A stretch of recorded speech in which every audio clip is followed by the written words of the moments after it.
Hai guys, ketemu lagi dengan aku.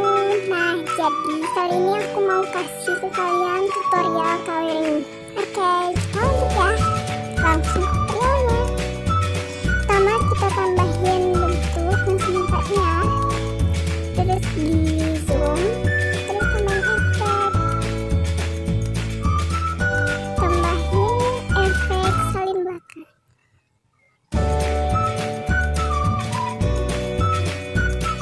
Tambahin efek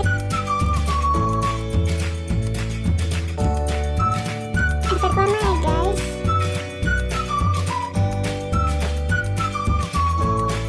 Terus warnanya kita kasih ke warna biru ya.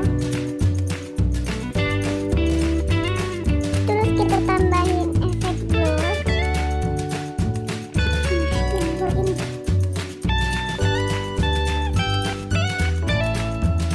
Nah, terus kita kasih yang kontrak guys, ini.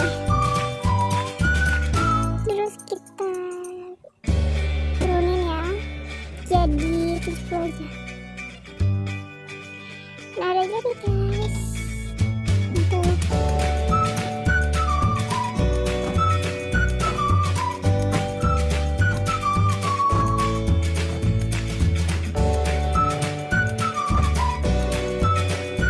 Nah, kita masuk ke coloring yang kedua, oke? Kita tambahin satu bentuk ini sebentar, kita zoom.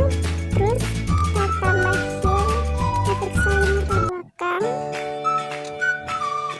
Terus tambahin